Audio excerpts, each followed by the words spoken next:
What is it? The main thing I got from it was like this sense of feeling seen and validated. Well, why does it have to be this way? This book was placed in my hand for this moment. Insightful, learned a lot, wrote some quotes that I'm ready to like paint on my wall. I love this book! That we just kind of pull out some of the big themes that we see and talk about a few different ones. I apologize if most of my contribution has K-pop references. Alternative book title, The Feminine Mystique Part 2. You were really just gay all along. Welcome to Book Club. With Julia. And Victoria. We're those two dorks who love a sassy footnote. Oh, yes, we do. And we would love to be your book friends. This is a podcast for the books we just can't shut up about. And this week, we're talking about The Dawn of Everything, A New History of Humanity, which is an anthropology text on early and ancient humanity by David Graeber and David Wengrow, hereafter referred to as the Davids. Our term, not theirs. Well, that's also what my professor called them. Okay. So I think people are just enjoying that idea. And this book was partially written in response to Sapiens by Yuval Noah Harari. More specifically, it's sort of using it as an example of some underlying assumptions about humanity, about the way that we tell our history. So this is what you might call an academic clapback. The original subtweet, if you will, that takes 10 years to write. This is what they used to do before they could just respond to you on social media.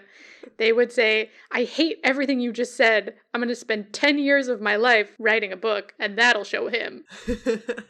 Yeah, that's kind of what this is. There are really no spoilers here. We're just talking, ideas and concepts. So if you haven't read the book, you are super welcome here. Mm-hmm. Jump on in. The water is warm. We do recommend you pick up the book for yourself, though, if this topic interests you, because we won't get into all of it. This is a 550-something page book. Yeah. So we're definitely going to be jumping over some sections and breezing through a lot of really great evidence and argumentation. So we're jumping into ideas and concepts, but if you're like, I want more, please go read the book. Because there's so many amazing details and examples and like side quests that are sort of small bricks that build up to the overarching argument and case that this book is making that we absolutely do not have time to get into. We're going to cover kind of broad strokes, but it's so fascinating every single step of the way. So like, if this tickles your fancy, definitely go read it. Very quickly, if you would like to support the show, you can rate, review, and subscribe on any and all podcast platforms. If you are in the book buying mood and you go into any links in our show notes, that will take you to our affiliate page on bookshop.org, where if you buy a book from that page, we get a very small kickback.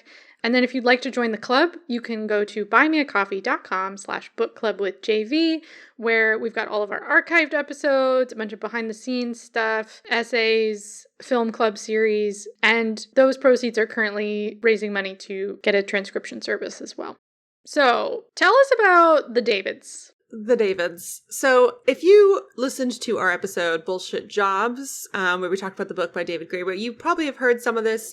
And if you want more detailed deep dive into David Graeber's work, you can go listen to the beginning of that episode.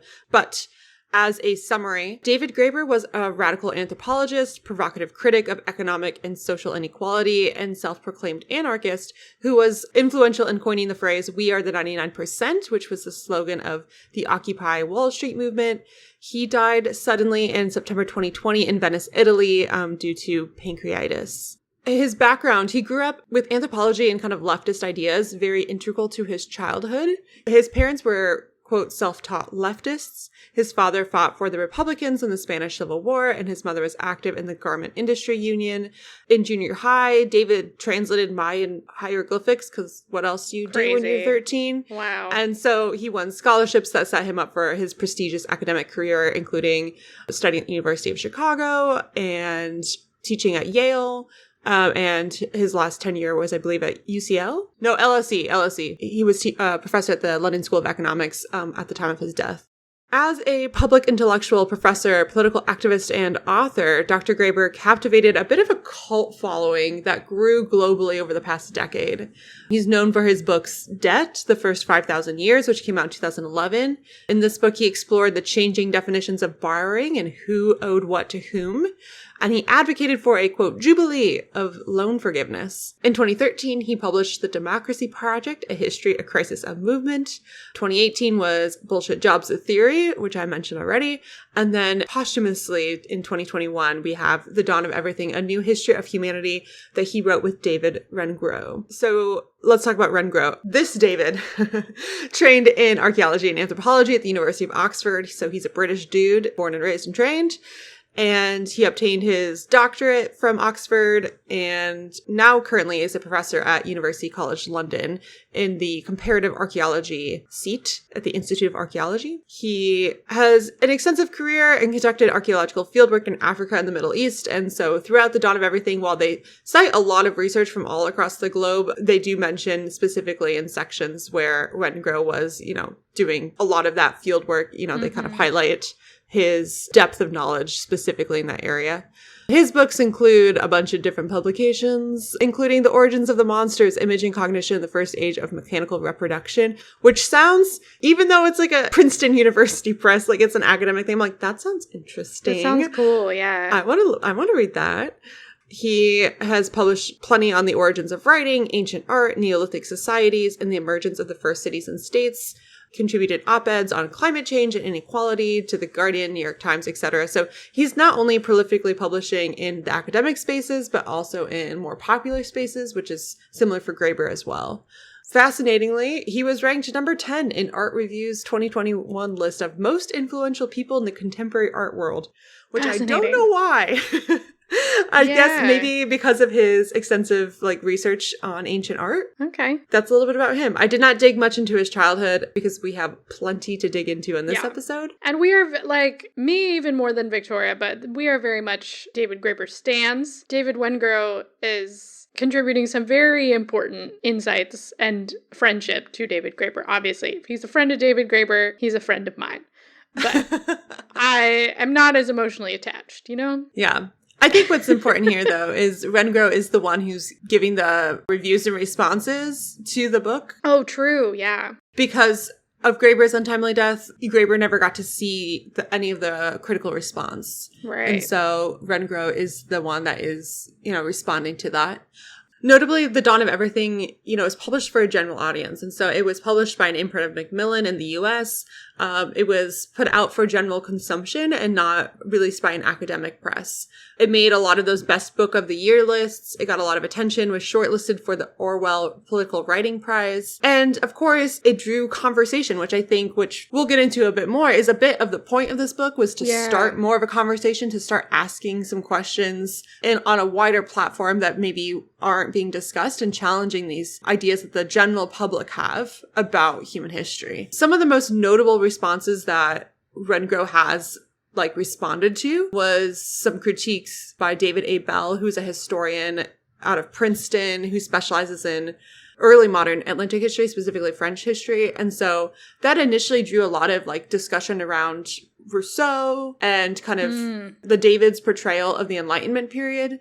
Another philosopher and cultural theorist out of NYU, Kwame Anthony Appiah, he also heavily critiqued the book, and Wengrow actually wrote out and published an article in response. So they've had these articles they published back and forth in like public spaces online, New York Books Review. So that's been kind of interesting to follow, and I think if you're curious what the reception has been, I would point you to those articles, which I have linked in the show notes, as well as The Guardian's article where they kind of summarize a bit of the response back and forth, and The Guardian interviews Wengrow about how he's fielding that response. Yeah. Which I will summarize as he's like, I hope they've actually read the book. Yes. And he's like, I don't have time to respond to everything, but I stand by what we wrote, and I know Graeber would have wanted me to continue these discussions and the public discourse around it. I think the book is in many ways doing what it set out to do, which is to have conversations about our idea of human history. And of course, those aren't going to come without backlash and people pushing back. There was a book review by Ian Morris in the American Journal of Archaeologists. So this is a academic journal. It's a book review. So it's just written as, here's what I think of the book as a whole, not a academic response necessarily. I loved this quote. Ian Morris wrote, "The Davids make the ancient world exciting. I have been reviewing books for the AJA for 30 years, but this is the first one I can honestly say was fun to read." Oh, good God. And I was like, oh, what a job he has. That's such a scathing critique of his entire field. Right?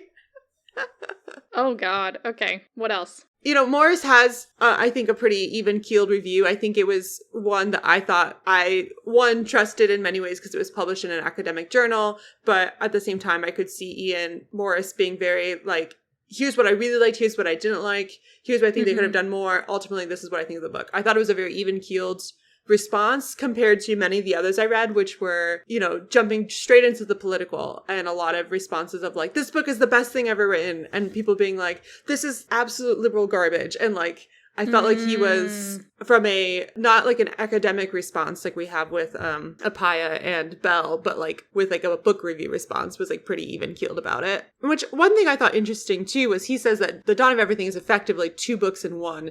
The 526 pages of the main text, which are likely to shake up almost everyone's assumptions about prehistory, and the 165 pages of end matter, which gives specialists at least some of what they need to push back against the main text. So yeah, this book in many ways is for 2 different audiences. And we can debate whether they did that well or not.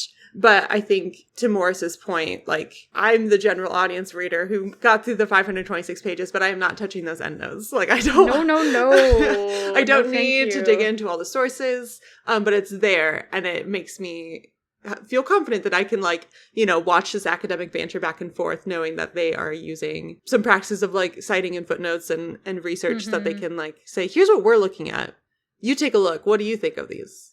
Anyways, let's get into the book itself. I know I've kind of alluded to some of the topics within it, and I don't want anyone who hasn't read the book to be, like, confused for much longer. This is going to be a bit of a longer summary because we have a lot of, like, feelings about this book, but I want to make sure we're, like, all on the same page of what's happening. So over the course of those, like, 500 pages, what they're essentially doing is trying to argue for a new way of thinking about the history of humanity. And when you first start the book, you don't fully understand that that's what they're doing. You're just like, I don't know what journey we're on, but I'm here for it.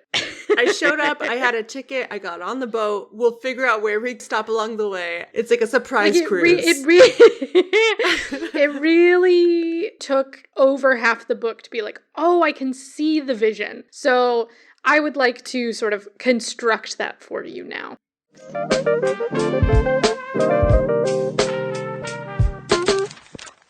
I have artificially divided the general scope of their argument into 5 sections. So there's the premise, then there's a collection of chapters on what archaeology says about prehistory, there's a collection of chapters on the development of farming, there's a collection of chapters on the development of structural power, and then there's sort of some concluding chapters. So the premise is sort of starting with the assumptions that we have inherited from the Enlightenment about human history. They're looking at different arguments about what ancient humanity would have looked like. And when they say what the book is going to be about, this is what they say. They say, we are nonetheless determined to write a prehistory as if it consisted of people one would have been able to talk to, who don't just exist as paragons, specimens, sock puppets, or playthings of some inexorable law of history. So they're trying to look at the past people as if they are people. They were not determined by this sort of overarching law of history that, looking back, we argue must have always been true. You know, a lot of arguments about the past are based on this lack of imagination. And they're like, lack of imagination is not itself an argument. Like, just because you can't understand why they did something doesn't mean it was stupid. I would say the introduction felt very approachable. Like, it didn't feel like, it felt like an exciting cruise I was getting on. It was not like an intimidating jungle cruise where you're like, I might die and never return. Yeah. It was like getting on like a really comfortable ship and being like, oh, these things are familiar. Here's some ideas I'm been presented with before. Jean-Jacques Rousseau. I remember him. You know, we talked about him in school and AP Euro, and I think I read some of his stuff in college, and I'm like, okay, like familiar with these ideas, and here's some preconceived notions. I'm like, oh, I didn't realize I thought that. You know, like as they were pointing out, like, you know, we have this understanding of like how our ideas of like social inequality came to be. And I was like, oh, I didn't realize I had an idea of social inequality. And now I'm questioning, like, what is social inequality? For me, it felt like a beginning of unraveling, but they started with a question that I had never thought to think about before. But it wasn't one that was so unfamiliar that I was like, I'm going to put this book down because I don't know what they're talking about. Like, what is the origin of a state? By the time we get to the question, what is the origin of the state? I was intrigued. I was ready. I'd been primed with all these other arguments, but they started instead with one that I'm like, oh, I care about social inequality. I remember learning about liberty and freedom and justice for all. And like, where do those ideas come from? I think that's the point. Like, that's a good thing to point out. It feels so familiar because these ideas are exactly what we're taught in school, like you pointed out. We're taught about the Enlightenment as a given thing. And actually, in the next chapter, they sort of break apart, like, why do we talk about Rousseau writing his paper on what ancient humanity was like and where inequality came from? Why do we think of him as writing that in a vacuum and coming up with all those ideas on his own? Where might those ideas have come from? And so in the next chapter, we get introduced to something called the indigenous critique, which is basically that a lot of Enlightenment thinkers specifically stated that they got a lot of their ideas from indigenous peoples in the Americas, who, you know, were responding to the colonizers and the traders and missionaries and stuff that they were interacting with and being like, y'all's society is really messed up. What the hell is wrong with you? You have no freedom. Your punitive justice system is whack.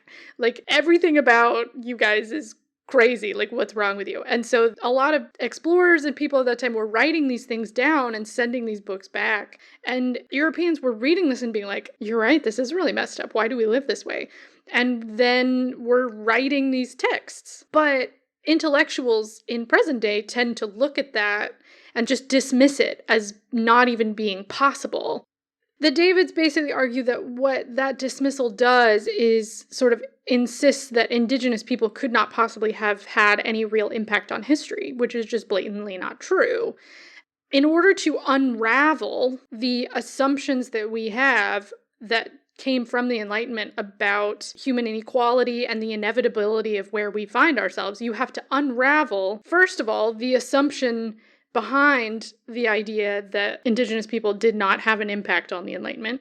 And then you have to figure out where, in what cultural and social sort of context and history, did indigenous people in the Americas develop those ideas that then influenced so many other things. So that is sort of the premise. The first two chapters are just setting up the project of the whole book. Not only are they setting up their argument, and they're going to come back and circle back to the indigenous critique by the end of the book, but as a reader, what felt really helpful for me is that a big part of this book is kind of rethinking our ideas of very, very ancient cultures. And I think by starting with people that are not that far removed from us, we're talking only a few hundred years, prompting me as a reader to rethink what are my assumptions about the indigenous knowledge of people in America in like the 16th century. And what would those conversations would have been like between the Europeans and the Americans? They do a really good job of kind of unraveling the stickiness of this idea of like the noble savage,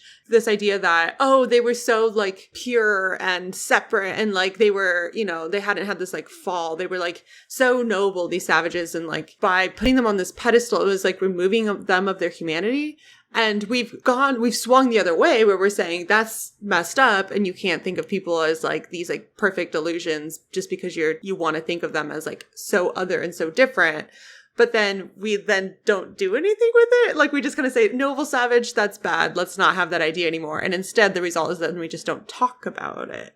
Right. And we don't talk about these sources that Europeans wrote about indigenous peoples and putting like words in those people's mouths. We just like kind of back away from the whole thing instead of like embracing it as like, here's an opportunity to think about people and the conversations they were having that you may not have thought about much. And so that was kind of like an entry point for me to then jump into these ancient pasts. We're talking like thousands of years BCE and be like, okay, like I've already had this one example of how I can rethink the intellectual conversations that were happening. And now let's think about the intellectual conversations that are happening thousands of years ago when people are making decisions about how to live their lives in society. When we look at prehistory in the next chapter, first of all, there is no quote-unquote original form of human society, and searching for one can only be a matter of myth-making. So there's no like all humans started like this, and all human society was like this. But humans were fundamentally people. So the Davids say,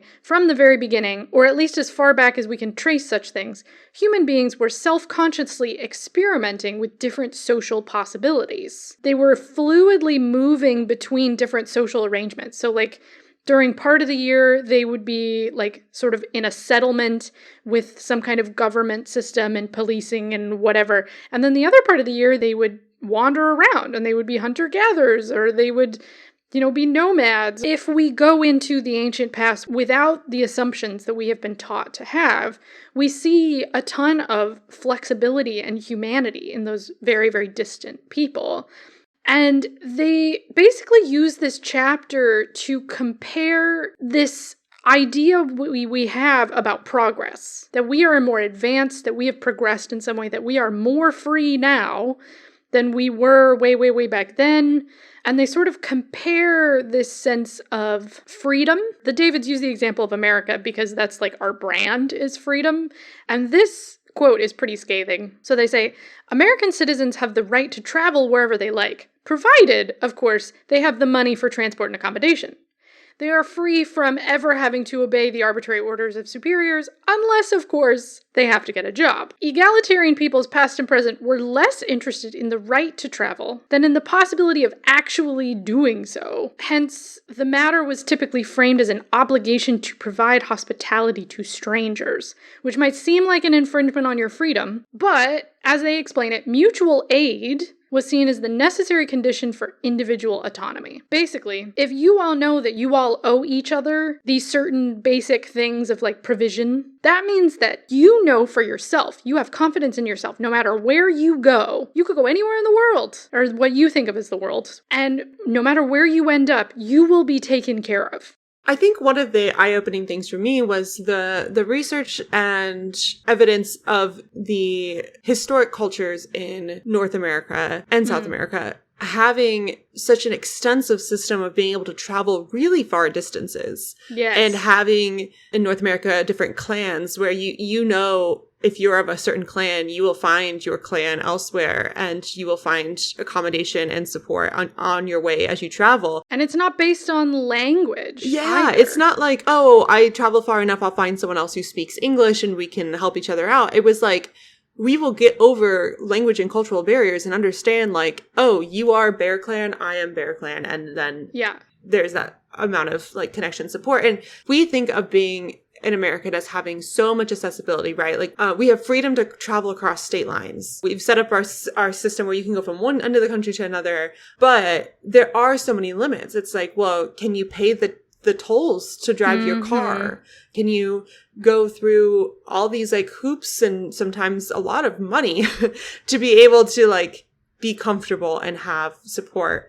It's come up for me a lot as we think of borders too as a country, where passports can take you and where they can't take you, and thinking of like before we had these systems of giant nation states, what did travel look like before? And it was much more expansive than my assumptions were. One of the reasons I had this assumption that people didn't travel much is because I assume we all came from farmers, right? And the idea of farming that we have is that you cannot move. You've got your plot of land and you need to cultivate your crops, and it takes, I've read Little House on the Prairie, it takes all year to get your crops and your food.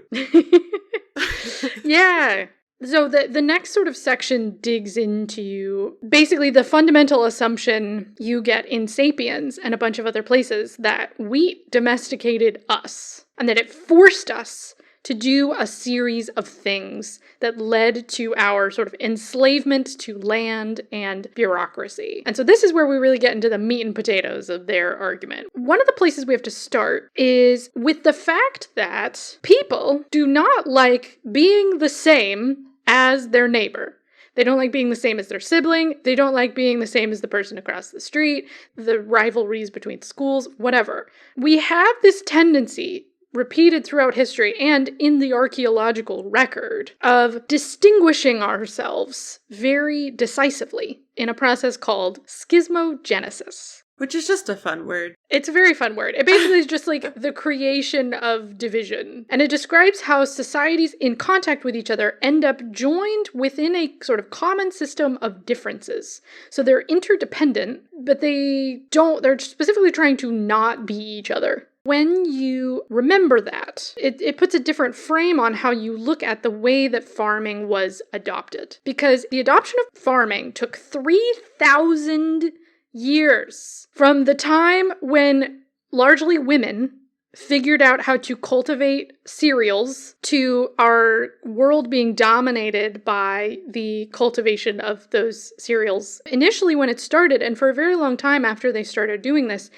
it was very playful, it was very leisurely, it didn't lead to any inequality or conflict, it was just like one piece of a variety of sources of food that these cultures, mostly in the Fertile Crescent, could source from. As farming sort of pops up independently around the world, the Davids say the first farmers were reluctant farmers who seem to have understood the logistical implications of agriculture and avoided any major commitment to it. None of these regions followed a linear trajectory from food production to state formation. And that a lot of times we see with the patterns is sometimes they would try out farming and then they'd be like, this sucks, let's not do this anymore. And then they would stop. We didn't have to end up domesticating wheat the way that we did, or rice, or whatever it is. That's what happened. But it took thousands of years to get there, because the minute that certain people started cultivating grains, the people nearby them were like, oh, that looks terrible. Let's not do that.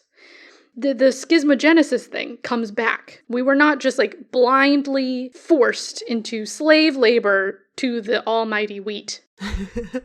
Which is funny because I did really like that idea when we read Sapiens. I know. This is so fascinating. But what I find also interesting is that one of the bigger ideas that the Davids are pushing back against are our fixation on these ideas of revolutions. And we lose what happened in between.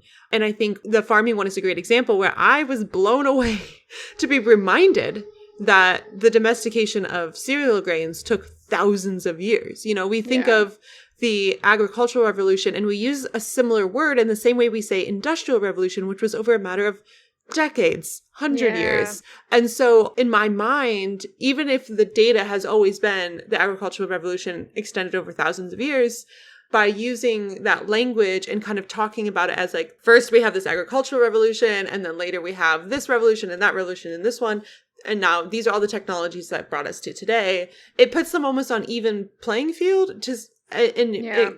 My brain creates associations that like, oh, it was truly a revolution. You know, someone picked up, put all their wheat seeds in the same area and they were like, look how much easier it is. All my food grows in one spot. I don't have to go find it. And this is me projecting a story about how farming worked. And and then everyone's like, that's a good idea. We should all do it. And then like, oh no, we are dependent on the wheat. And it's like, yeah, all those things did happen in some places over periods of time, but not all places, and they didn't all progress in the same way.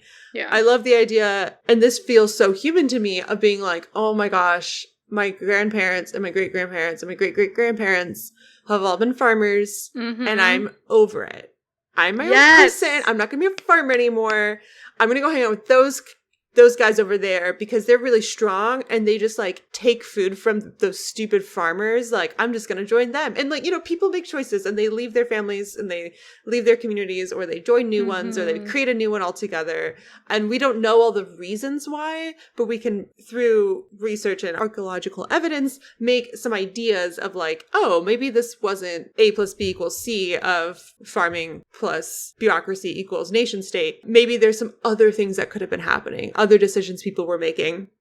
And again, 3,000 years is so freaking long. It's very long. And that was just the domestication process. That's not even like the time to develop new ways of farming. That was just like the initial like, oh, this wheat is now dependent on humans.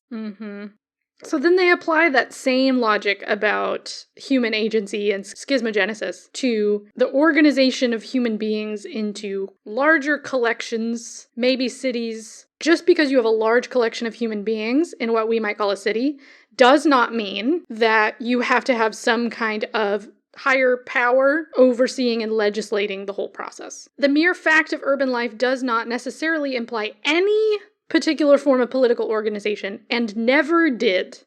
So there are such a wide variety of ways that human beings organized in large bodies have managed themselves.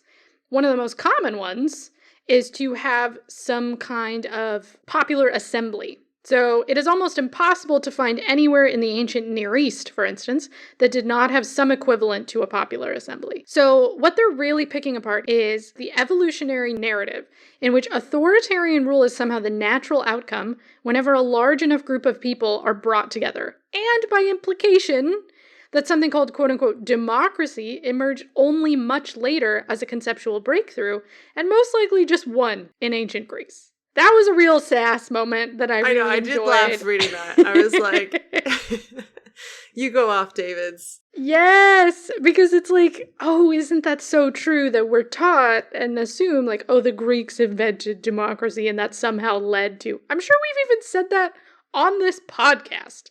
Like, that I have full confidence if you dig through our archives, you can find that.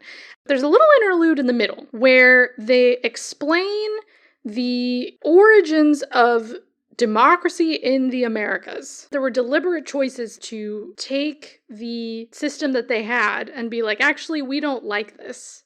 We're going to establish an extremely egalitarian system in which you have to argue really, really well in order to make your case, in order for us to all decide together what we're going to do. That chapter had that bit about the history of Teotihuacan, and I found that really fascinating just because it's one of the very few, like, ancient archaeological sites I've visited, and in very recent memory, I went last spring, and it was just so fun to be, like, in the middle of the book, getting like a fun little like, oh, remember when I walked around Teotihuacan with like some locals who live there and they told me their history and I walked with a historian for a while. I could picture what the Davids were talking about because I'd like walked around and seen these giant Temple of the Sun, the Temple of the Moon, and you know, how their like ancient plumbing systems worked. I don't know. It was really cool. And it was cool to get more context also on a place that I had visited once. Yeah, that one was cool. They like instituted public housing. They had these like what we might call like dictators, and then they overthrew the dictators and were like, we're all getting homes. That was a very hopeful story. So then there's this giant chapter on why the state has no origin and why it was not inevitable that we ended up with the kind of government that we do. What they do is they break apart this category system that most people apply to governing bodies, right? That you have nation states and then you have tribes. They just have these sort of categories, these catch-all terms that don't really apply to any kind of government we've seen for most of history. And so what they propose is a new system of 3 principles: the control of violence, control of information, and individual charisma, which are sort of the 3 possible bases for social power. You can combine them in different ways to create different types of governance. So they call first-order regimes the ones that only have one of these types of power. So maybe you just have control of violence. But they don't, whoever's controlling the violence does not have any other power over you. So you can just leave. Or you can just be like, hey, dude, we actually don't like that anymore. We're going to stop now. Or they don't have control over the information. There might be schools and whole other structures that are totally separate from this governing body that's in control of violence, right? So that's a first order regime. And then second order has 2, so they've combined 2 of these items together. And then third order regimes is sort of the nation state that we have now that controls all 3. And so what they say is that modern states are simply one way in which the 3 principles of domination happened to come together. The inequality that we experience now at the hands of our states does not have to be this way. So in the conclusion, they sort of circle back around to the indigenous critique and use it as a kind of comparison point to how things could have turned out differently. The societies encountered by European invaders from the 16th century onwards were the product of centuries of political conflict and self-conscious debate. Much though European authors liked to imagine them as innocent children of nature, the indigenous populations of North America were in fact heirs to their own long intellectual and political history, one that had taken them in a very different direction to Eurasian philosophers and which, arguably, ended up having a profound influence on conceptions of freedom and liberty that we have founded our idea of democracy on today. They serve as a counterpoint. Like, things could have turned out differently.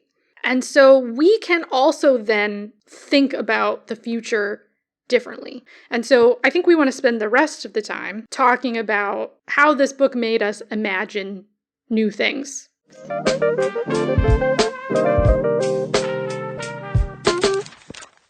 What I appreciated too about the conclusion of the book and this kind of coming full circle is, as a reader, recognizing that I'm not going to remember every detail and every like sub point of this argument. And this was a chance to revisit, kind of watch how the argument unfolded, and truly in the academic sense of a conclusion, just review everything we've talked about and restate the thesis. And it was like very helpful. It was very helpful. And I would recommend, if someone's having a hard time getting through the book, stick it out for the parts you want to, maybe skim through those middle chapters, go through the conclusion maybe in more detail, and the parts of the conclusion that really stand out to you as fascinating is go back and find the part of the book where they talk about that. Because the origin of the state was a real doozy for me. I fell asleep about 5 times reading that chapter. It became a problem, and I was like, Julia, I was on track to finish this book in time for our episode, but I literally can't keep my eyes open. Like every 4 pages I was falling asleep. But we made it. It wasn't that it wasn't interesting. I just like, it was just a lot. Yeah. That chapter was a lot for me. So that was my experience reading. It was a kind of like rushing towards the end so we could have this episode, even though Julia told me about 1.5 years ago, hey, I got this new book and I think we should do it on the podcast sometime. So I have no excuses. It just took me a while. But yeah, it was fun too. I kind of felt like I was back in college in a way, trying to do like a review of literature on a topic and, come to class prepared with my discussion items. Though I feel like I am doggy paddling next to the Olympic swimmers of experts. So I'm just here to like play in the water and hang out. I'm not here to compete on ideas, because as much as I enjoy books like this, I also feel like, wow, I have such a small brain. I have never considered these things. I do not sit and think deeply about the origin of the state, but I'm enjoying it. I'm here for it. Yeah, you're such a good sport. You also had a lot less time to read. This book literally took me almost 1.5 years. I was assigned the first chapter for my ethnographic theory class, second semester, first year. And a friend in my program told me about how exciting it was supposed to be, and how it was like the anthropologist's response to Sapiens, and how there was academic drama.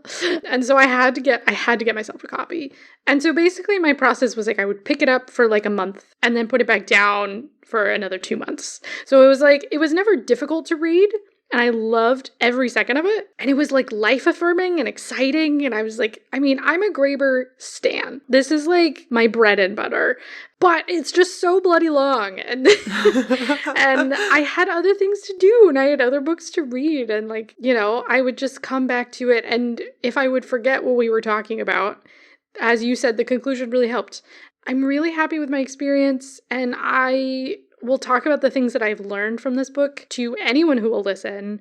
It really made me feel like I have a place in human history, and that I am a part of an actual lineage of people who have been messing around and figuring stuff out and being like, actually, Grandma and Grandpa were doing some weird shit. I'm going to do something else. I want to travel really, really far away and like go to these cities where everyone's just like talking about the stars in 12 different languages. And I'm going to hang out there, and then I'm going to take what I learned, and then I'm going to go back home. Like, I felt so included. And it was like such a radical and yet so basic idea that like people have always been people. Like what a thought. But it really truly like shifts how you think. I'm curious, you've mentioned before that your experience of neurodiversity, which many, many other neurodiverse people talk about as well, is this idea of feeling alien and feeling like I was dropped on this planet from somewhere else. Like, I do not fit in here. And I don't know what people are on about. And I'm curious if that feeling of, wow, I can see myself in history. I can see societies that, my role could have been the knowledge seeker and to go travel long distances on my own and then come home and then tell people about it and then go off by myself again. Like, being able to imagine different ways of living instead of these nation states that we live in now. Like, did that play a role in your sense of like, I see myself in this? Oh, yeah. I 100% think so. Like, there were parts that kind of made me want to cry because I was like nothing about the way that society functions today really makes sense to me. It can make me feel really depressed about like my kind of long-term, like, I don't know, I don't think I can keep doing this forever kind of feeling of like, there is no place for me here. I am not wanted here. There is nothing I can do here. And like part of the feeling of alienation is, you know, literal brain wiring. That would have been the same in the past as well. But what we do have evidence for in the past is that there were roles for the weirdos. You know, the ones who were like, well, he's really, we don't know what to do with him. We're going to send him to go look after the sheep because he seems to get along better with animals. So let's just send him off. And then happy as a clam, looking after the sheep, playing your little flute. Great. Done.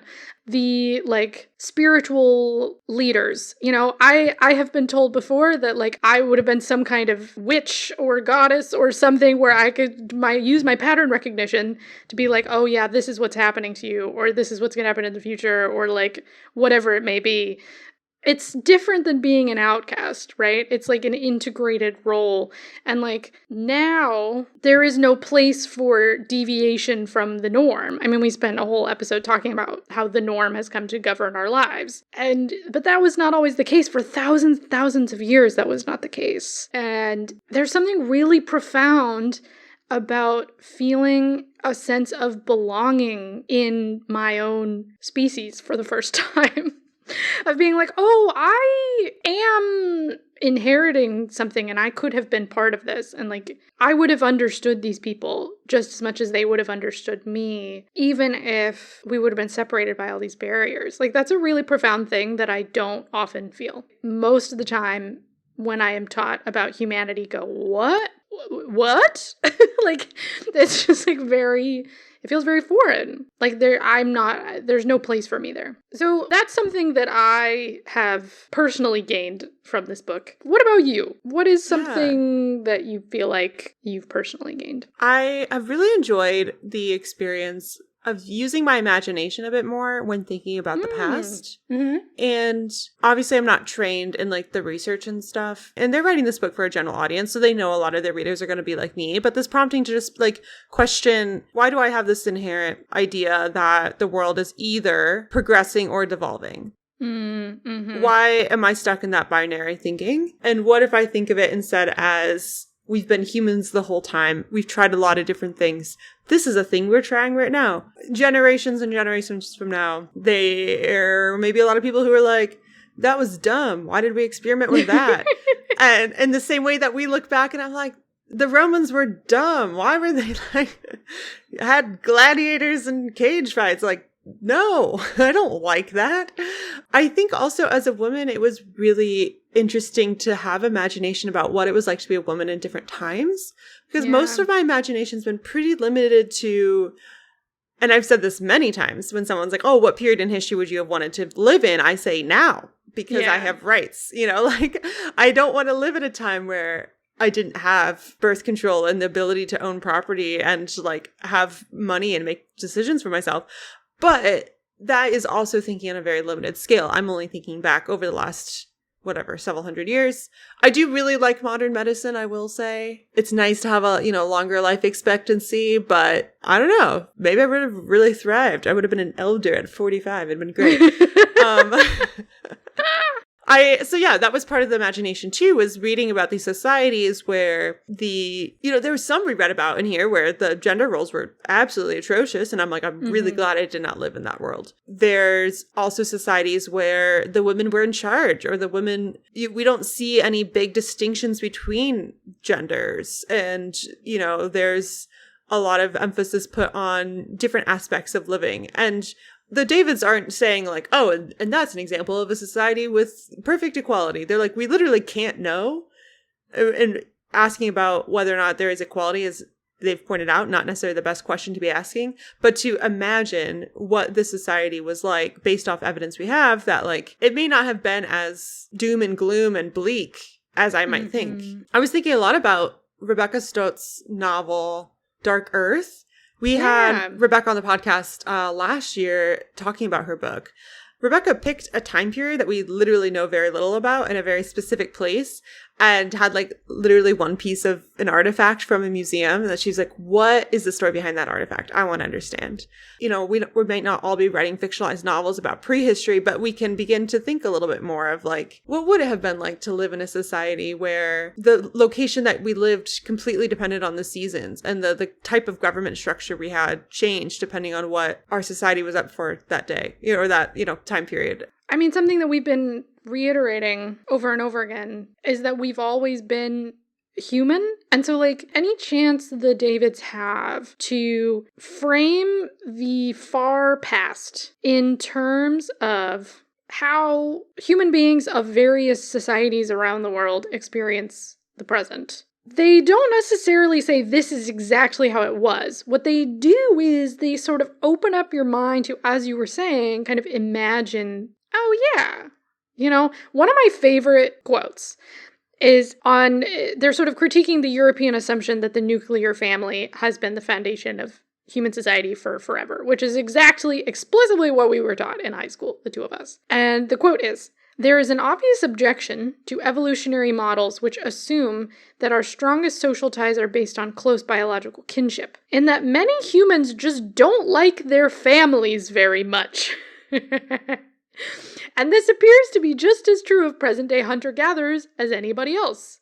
Many seem to find the prospect of living their entire lives surrounded by close relatives to be so unpleasant that they will travel very long distances just to get away from them.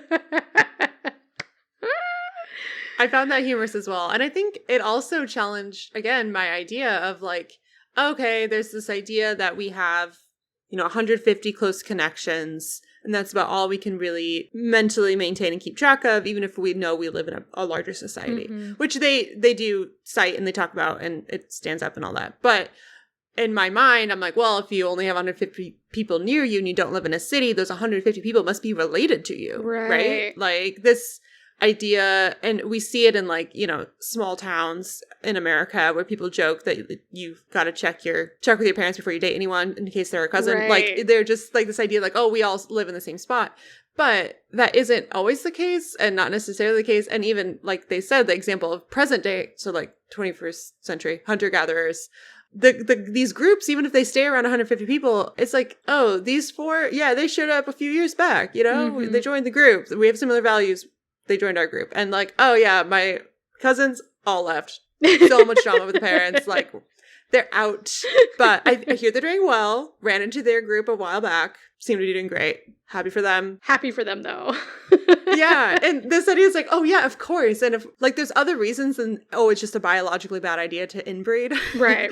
It's also like, people may just not want to stay with the same people forever. Yeah. And they might want to like change things up and go different places. So yeah, anyways, I found that insightful and like, oh, of course. Like, why couldn't that be a possibility that people like join other groups and leave and invite new people in? It's such a simple thing, this kind of act of empathizing with people who are thousands of years removed from us. But I feel like it's such an important practice because part of what Europeans used to justify colonialism and the brutal treatment of other human beings was the fundamental belief that they were inherently different. Like, that is a practice that has seeped into everything we do and everything we're taught. It's important to practice applying new ways of seeing to the past. So, like, they provided so many really funny examples that are kind of sad, but also very funny, of, like, when you look at evidence from the past, when you look at stories from the past, when you look at archaeological record,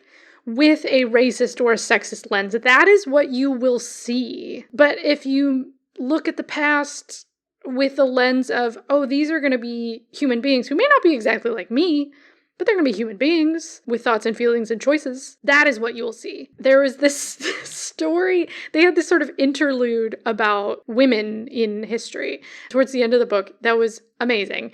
I mean, there was this story about the guy who like excavated Crete, like Minoan society, and he saw these women painted the exact same way that Egyptian pharaohs would have been painted, right? So there was already this language for how to interpret these paintings. But his brain is just like, there is no way these were real human women running society, so they must have been goddesses. They weren't real. And this Gallian-style meeting hall must have been a throne room. No society like this could have been made by a bunch of women hanging out in a jacuzzi. And, like, there was a jacuzzi in the room. And they speculate, he came up with all these ridiculous reasons why it was there. And I was like, maybe they just had cramps, you know? And they wanted to still be part of the meeting. So they wanted to sit in the hot water, and it felt nice. He was so determined not to see what was right in front of his face that he didn't see it. And that influenced so many people. I found that section really interesting too. And the Davids cite a bunch of other research too about the objects we find in the trade routes between this society and other societies too, that like support this idea that the people in charge were most likely these women we see in the paintings. So that was really fascinating too, because it's like, on one hand, there's the imagination element, right? Like the evidence points to this room being a place of leadership in government. And also there is a jacuzzi here. So, I mean, Julie and I are like making assumptions like, well, why would this group of women who lead have a jacuzzi? Maybe for menstruation cramps. Right. Like, we're using our imagination in the same way this guy used his imagination to be like, all these paintings have women depicted as if they're the leaders, in the same way we see Egyptian pharaohs painted as leaders, must be goddesses. Yeah. Yep, that's what it is. These are ideas of women that they worshipped, but were not actually real women. And they use that section to sort of re-emphasize this correlation that they want other scholars to explore more. This trend that they see between the freedom of women and the innovation of a society, like cereal farming or new forms of government or media or whatever. You often see more innovation when women have more say, you know, on equal footing, or they're in leadership. And I feel like part of looking at these people as being fully human is also including the women. They are also fully human. And they weren't always treated great, but they have just as much thoughts and opinions and feelings and agency as all the men in the room. And I think by continuing to give like equal humanity to our prehistoric ancestors as we give to ourselves, I think also means realizing that women were making choices and like doing things and going through periods of oppression or less oppression depending on the society they lived in. And also helps remind me that women didn't wake up in the 20th century and be like, we want voting rights. Right. And like, that was not the first time that women were like, we should be equal. Mm-hmm. Even if our history books literally don't touch on women's movements until the 19th century, like there have been a lot of different ways that societies have lived in different places. And I remember reading that section and wanting more from it. But I do also recognize I was like late in the book and I was like, I actually am glad there isn't more here because I would have so many pages to read. Yeah. But yeah, I'm curious to see what else is published already and in the future, kind of like exploring those ideas more.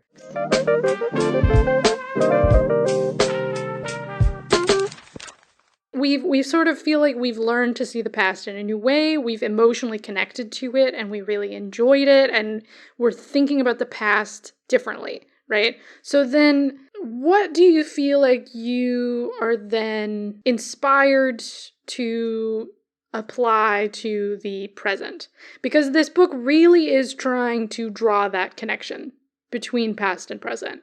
And is trying to get you to see the present in a new light and to try and do something about it. Yeah. So what do you feel like you're pulling into your current situation? I really appreciated the thinking of like nothing is inevitable. Like I'm going to butcher the way the Davids talk about this idea, but we don't know what the future holds, right? We have some ideas, but there's a lot of speculation about where our society could go and what is likely to happen in the near future and the distant future. And we don't know for sure what happens, but there's this weird turn that we often do as people in our society of as soon as things have happened, we're like, well, that's the only way that could have happened. Yeah. Like it was inevitable. Like these 15 things happened, which led to this incident, which sparked this conflict and this war. And like we look back as if it was almost predetermined, and to spend too much time thinking of like, well, what would have happened if that person wasn't there that day, you know, to make that statement in that community meeting, or like what would have happened if that person didn't die in that incident and they had a chance to continue leading their people. Like those questions are often, and it makes sense. We don't have, especially in the academic world, like that's not probably a good line of thinking to spend a lot of time doing of like what could have happened, but those aren't mutually exclusive. You don't either like spend time wishful thinking about the past or assume everything was inevitable and that's the way it had to happen. Yeah. I don't know if I'm making a lot of sense, but I'm thinking more about like, it's not inevitable what is going to happen in the future, even if the things that happened in the past are the only things that did happen. Like we only live in this, in the multiverse, sure, there's like another branch of society that did something different, but in our version of reality, this is all that has happened. But that doesn't mean the future is like preordained to happen a certain way. I also really, again, my sense of prehistoric time is really off when we talk about hundreds and thousands of years. I'm like, my brain can't handle it. But to think back to these cities, like Teotihuacan, it was around for like 600 years.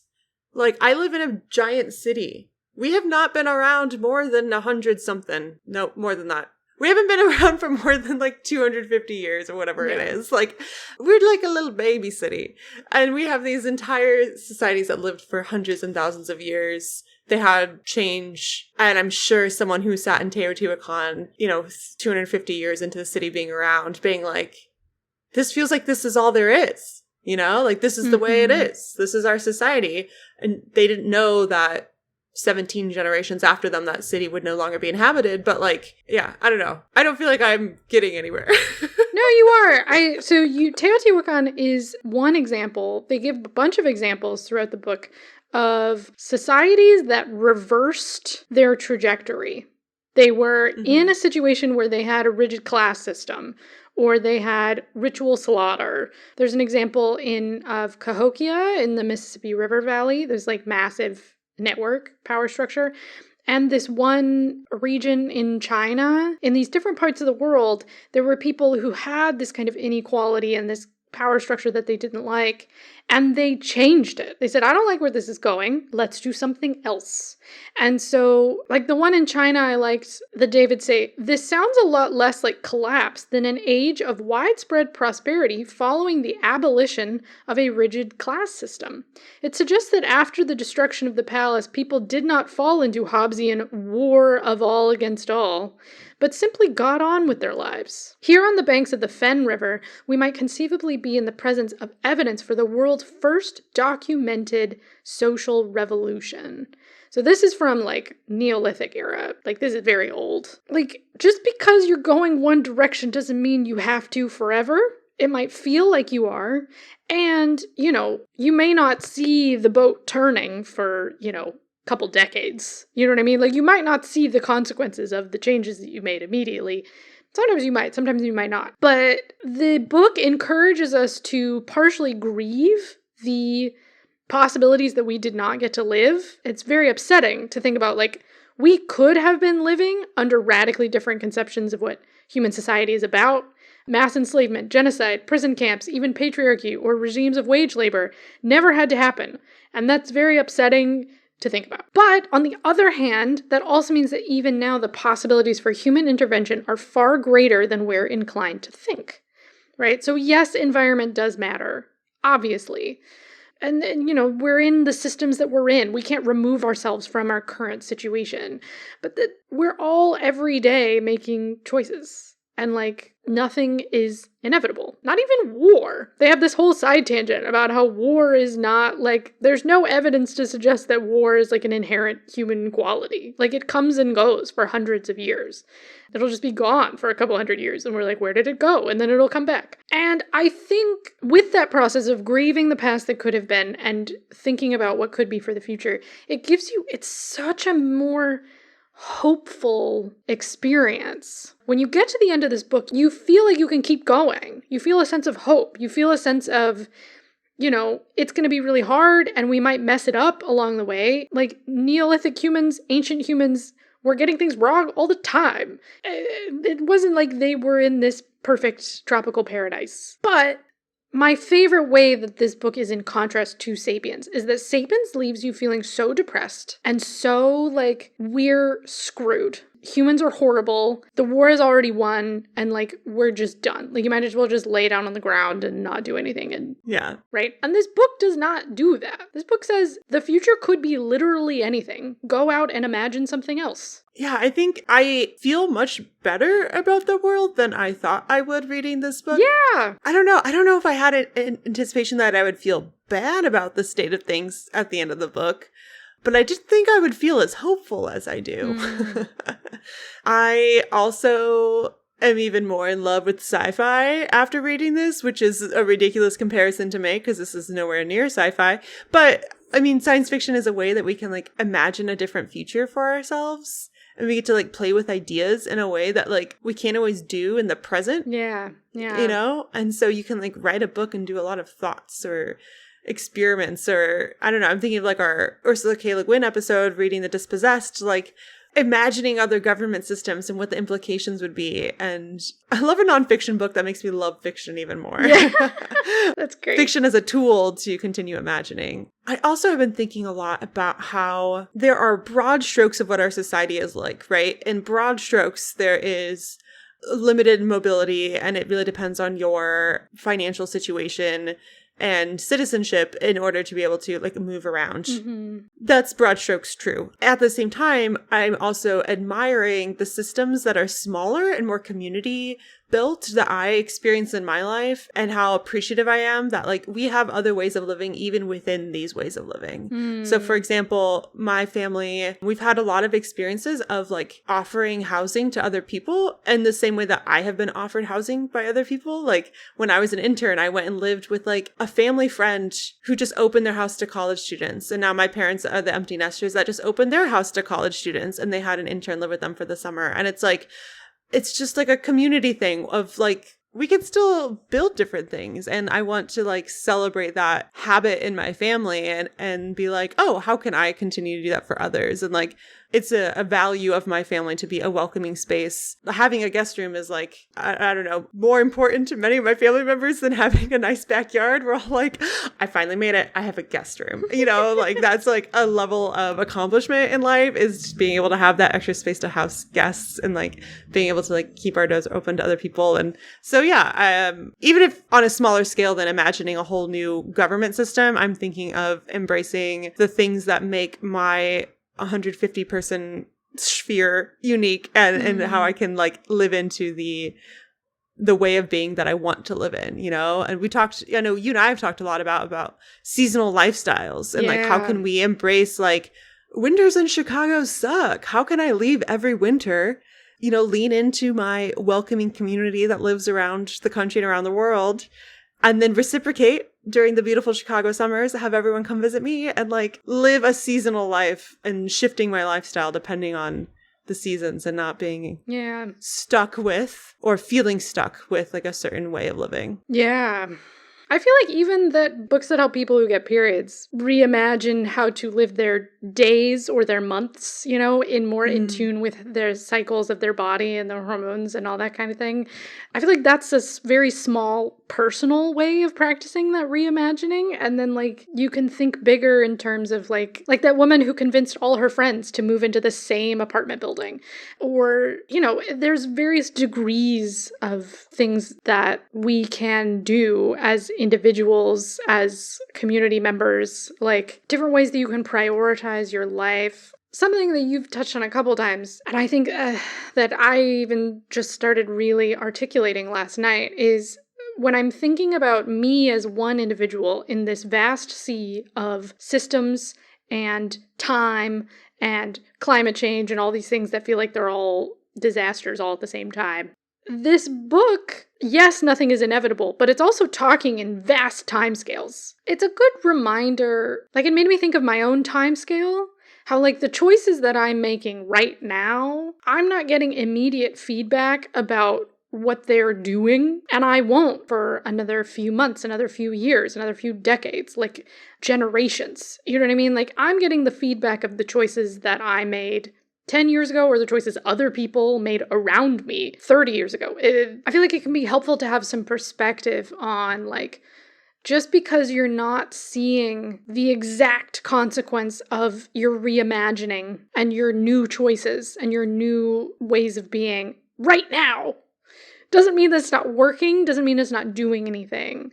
I want to like allow myself that space to be like, just because you don't know how it's going doesn't mean it's not going anywhere. Mm-hmm. And doesn't mean that the conclusion is already decided. You know, you think about in fantasy, this is something I think about all the time, is how the conclusion of the villain being defeated or whatever requires so many different people in different places who don't even know each other or talk to each other, just doing the thing that they think is right now for the information that they have. And they do not have all the information. They have almost no information. But like, they're just doing the thing right in front of them that's good, and they're trying to make a new world within their particular context. But because all of these people are all doing it at the same time, it ends up working. And new systems are able to be built, and you see at the end that it works. And that blows my mind all the time. Because I'm like, that shouldn't work, because they don't know that the other person's doing the other thing and whatever. And so when this book allows you to have some scope, some scale, right? And be like, we're talking geologic time here. You know what I mean? Like, this is big picture. As you start to reimagine what your life will look like, give yourself some patience, and you've only got so much information, and that's okay. That's so good. I love when we can read a book that's like so big, and then I feel like I'm having like a heart to heart about my personal life. Yes. I was coming out of a kind of a low period this summer, and I've been feeling really good the last few weeks, and like treating myself well and getting the support I need, and been doing really well. And I had a bit of a spiral moment the other day, like 2 days ago. My first thought was like, oh no, I thought I was better. You know, I thought I was doing well. You know, that idea of like, I thought I was recovering, mm-hmm. you know, mm-hmm. and then you just kind of like spiral out again. And it's this idea of like, just because we can't see, we're not yet at a completely different future, that doesn't mean we haven't made progress. Yes. Change has still happened. Like, we can choose to live life differently, but it may be a while until life actually looks different. Yeah. If I compare the way that I think now, the way that I make friends and relate to people now, the way that I think about myself now, the things that I do for fun, and I think about how far that is from like a decade ago, because it's the 10-year anniversary of our graduation from high school. Okay, I know this is stupid, but it's also the 10-year anniversary as of like this week of when I started college, which I don't know why in my mind it feels like, oh yeah, 10-year anniversary of graduating high school, like whatever. But 10 years ago I started college. Yeah. That's insane to me. I feel so old. College me was so young. Such a baby. And like, she just didn't know anything. No. She knew a lot, but she knew nothing. Right. Both are true. But she was just making the choices that she knew how to make in that moment, and like was actively learning and had good instincts and made mistakes and was seeking out new information. And like, that person led me to here. And I could have turned out very, very differently. It's crazy to look at those 10 years and be like, wow, we're still friends. That means this is the 10 year of us being friends. Yeah. Yeah. Of us being like really close friends. Like real friends. Yeah. But also, you can see it in hindsight, how big it is and how much of a shift that is. But in those individual moments, we were floundering. We didn't know what the hell we were doing. And I like to think about those in-between moments. That's something this book does really well too, is it says, don't look at history in terms of the big things, the things that men have carved in stone and said, this is important. Look at the thousands and hundreds and decades in the middle, when the real shit was happening, when the real change was happening, when women were able to shake up society in ways that you didn't expect, when new innovations were happening, right? There are these in-between moments in our lives where we're like in the process of changing and we don't see it in the moment. And then all of a sudden we end up at this point where we decide on an identity, or we figure out a diagnosis, or we figure out a job or a way of life or whatever. We pick a partner. But like, that didn't come out of nowhere. You know, there were all these little things that were happening in the process that we didn't see. I feel like that's something I'm taking away from this book as well, in terms of how I'm imagining the present. All the cool shit happens in the in-between. It's like a different way of looking at the world around you as well. Okay, here's a really bad analogy. Yeah. But when the Davids were talking about the different periods of like ancient Egypt that we talk about. Yes. And there's like these different rise and fall, and there's these like dark ages in between. Yeah. What I think of is Egypt had a bunch of boyfriends or partners. And in between, there were obviously the breakups, but there was like a while before the next boyfriend. And she was growing and changing and becoming her own self. Things were happening in the background that didn't necessarily come to fruition, and that's still a vital part of her journey. Absolutely. My analogy, it already has so many holes, but that was my thought, was like, yeah, that's right, David. It's like, don't forget about the time between the relationships. Yeah. Don't forget about the time between the degrees, you know, like the time between your undergrad and your master's was super important, Julia. It like, was. That was like super important. But in like the book club with Julia and Victoria author biography that I would have given you, it would have been like Julia Clausen graduated from UC Irvine in 2017 Right. and continued her education at whatever school in Leuven that you go to.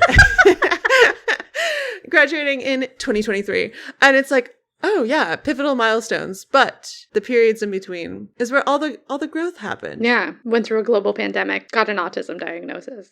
We lived together during that whole time. Lived together? You figured out what you wanted to go get your master's degree in? Yeah. That was a crucial step in order to achieve Said master's degree.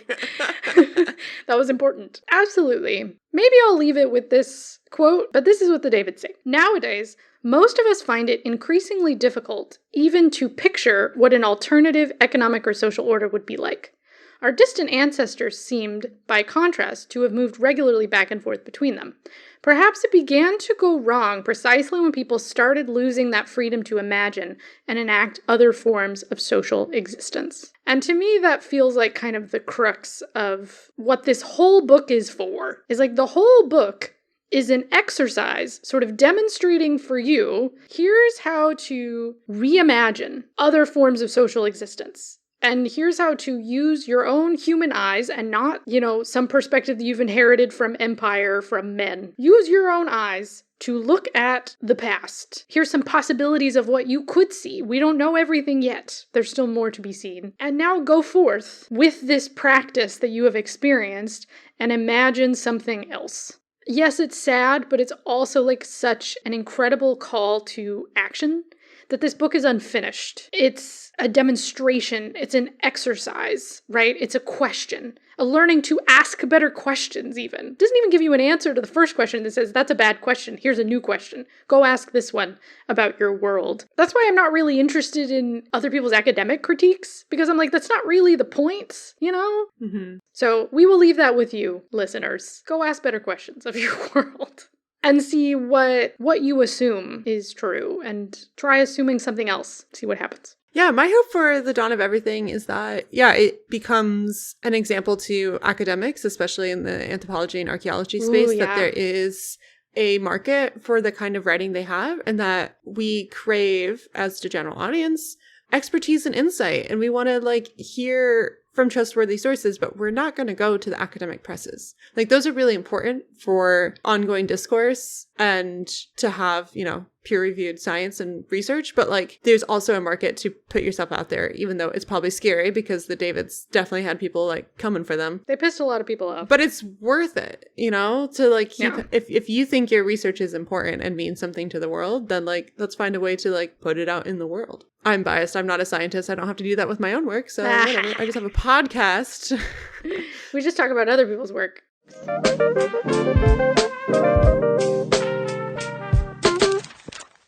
Okay, Julia, for those who enjoyed this episode or this book, what would you recommend they check out next? Yeah, I think the next on my anthropology reading list, so I haven't read it, but I've heard good things, is this book called Origin by Jennifer Raff. It's a genetic anthropology history of the Americas. It's supposed to be really good. I don't know how you can fill an entire book about genes, but I'm excited to find out.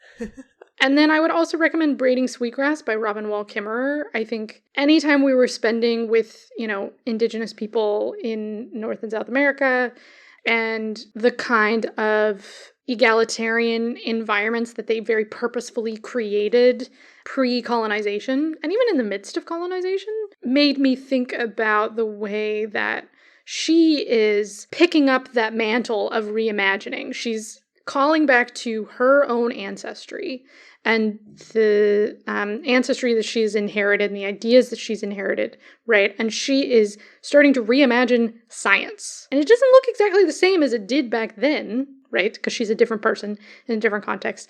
But she is doing that practice of reimagining, and it's really beautiful and really encouraging and fascinating and will make you cry and all kinds of good stuff. I have some non-books if you're looking for a break from reading, like I kind of am after finishing this book. Yeah.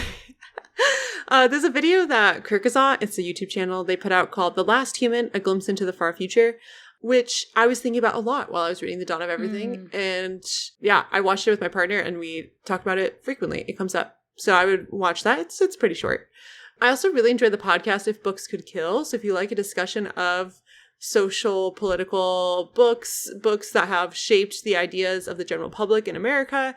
Specifically, these are the books that are bestsellers at the airport and academics like to throw out the window, but the ideas in them have really shaped our world for better and for worse. So I really enjoy If Books Could Kill. If you're looking for a starting place, The End of History by Francis Fukuyama, they talk about that book. And I think that Fukuyama might even get a citation in Dawn of Everything. I feel like they might have mentioned his work. But they rip Fukuyama to shreds, and it's in the most delightful way. Yeah, I really enjoy that podcast. That's fun. Okay, to close out, let's change gears a little bit. What are the things that you're obsessed with? What's bringing you joy? There's a podcast called Strike Force 5, where all the hosts of late night talk shows in the US have joined forces to make a podcast in order to raise money for their writing staff. Oh, that's so cool. And it's really funny, but they also have the craziest stories. Stephen Colbert's mom dated a dictator, and Stephen still has that dictator's military uniform. So if you want stories like that and more, listen to Strike Force 5. I've been very obsessed this week with Muna's self-titled album from last year. Found them through Boy Genius, like many of us did, I think, and wow, what a great album. And I'm currently reading, and really obsessed with, but also very saddened by, a book called Lucy by the Sea by Elizabeth Strout. It's literally about an author in her 70s who leaves New York in the early pandemic to go stay with her husband on this remote house in Maine before quarantines were required. Her ex-husband is like a scientist, and so he kind of knows. He's very, very, very worried, and he's like, we have to get you out of the city. We have to get you out of the city. We have to get you out of the city. We have to get the kids out of the city. So many passages of it are so like haunting and call back to emotions that I have buried very, very deep. It's a great depiction, I think, of the American experience of the pandemic in particular. I can't apply it to the global experience, but beautifully written. What about you? I recently read Victoria Gosling's Before the Ruins. Victoria Gosling has a new book coming out soon. Actually, I think it's already out. Bliss and Blunder, which is like a retelling of King Arthur, which sounds super fascinating, but that one wasn't available at the library yet because it wasn't yet released, but Before the Ruins was, and so I read that, and now I'm even more excited to read Victoria Gosling's new book. I won't say much about it, but it's like a realistic fiction with a lot of heart and a lot of like mystery. Ooh. And then It's a Wonderful World is a board game that my partner and I bought recently, and I am always thinking about it. I want to play every day. It has a really good solo version, which I am not a solo board gamer at that point. Like, I will just scroll TikTok or like even like play Animal Crossing before I set up a board game and play by myself. But the solo board game of It's a Wonderful World plays really nicely, and it feels like I'm training so I can beat Varun at the actual game, like the 2-person version, because I have only won the game once against him. It was on my birthday, so it felt like a very, very satisfying win. But otherwise, I need to do some training. Well, now I know what we're going to do next time we see each other. I know. We're going to watch our Flag Meets Death. And then while we emotionally process, we're going to play this board game. Yeah, it'll be a good time. It'll be great. Thanks for this lovely conversation. I don't know. I really enjoyed podcasting with you. I never would have read this book fully without you. So I want to make a blanket statement as a big thank you to Victoria for over the course of the last 2 years of making this podcast. She has put up with so many of my, like, can you read this very long, very dense, technically general public academic text? Because A, I find it very interesting. B, it's the only thing I have time to read. And C, I'm going to use it for a paper.